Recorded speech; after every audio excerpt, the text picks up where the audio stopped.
Another of Lance Armstrong's former teammates, Frankie Andreu, has admitted to doping. And some of the most provocative claims of the use of drugs by Armstrong was provided in a deposition by Andreu and his wife, Betsy. Once again, Neil Karlinski. It was 1996, and then close friends Frankie and Betsy Andreu were at Lance Armstrong's bedside in the hospital as he was recovering from cancer. One of the doctors started asking questions, and the one that popped out was, have you ever used any performance-enhancing drugs? And Lance, holding his IV, looking down, rattled off EPO, testosterone, steroids, growth hormone, cortisone, and that was my introduction to performance-enhancing drugs in the sport of cycling. She and Frankie testified about the incident in a sworn deposition in a lawsuit involving Armstrong, but never spoke of it until the deposition was leaked. I don't know if they're misunderstood or making the whole thing up, but it did not happen. Betsy says Armstrong had been a friend. They went out to dinners together, and Frankie rode at Lance's side in the tour. Frankie had used EPO. The '99 tour was a huge success for him, and when in 2000 he rode clean as a whistle, his career was cut short. And after the testimony came out, she says their relationship with Armstrong was over too. Lance was just seen too powerful, and if you go up against him, you're not going to work in cycling. People didn't want to hire Frankie because we weren't going to lie. We were going to tell the truth if we had to. It's not like I went out and called ABC and said, I've got something to tell you. We were subpoenaed by Michigan court order. Andreu and others believe that Armstrong has become so important to the sport that international cycling officials are complicit in a cover-up. Armstrong has made 2 substantial donations to the UCI, cycling's governing body, the very institution that oversees drug testing.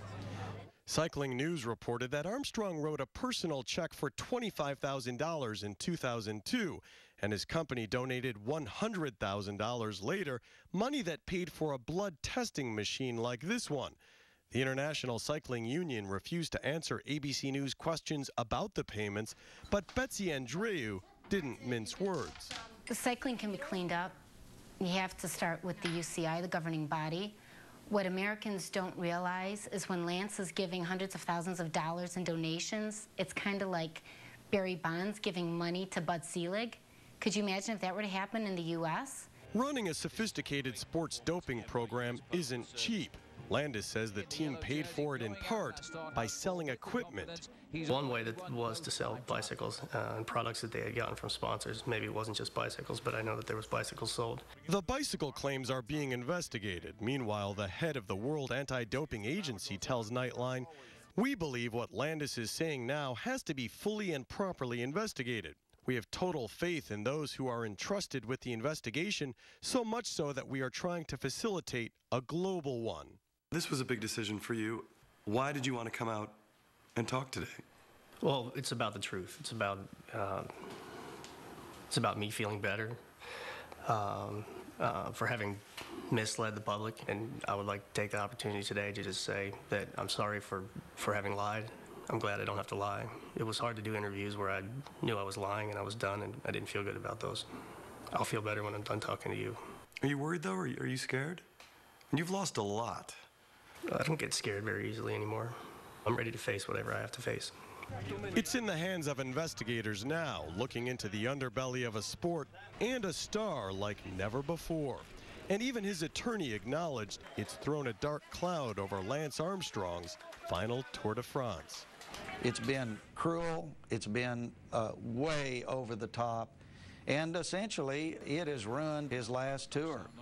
As he rides into Paris this weekend, he faces the prospect of a retirement that could prove much more challenging than any bike race. I'm Neil Karlinski for Nightline in Bend, Oregon. It's about the truth, whatever that may be. Thanks to Neil Karlinski for that report.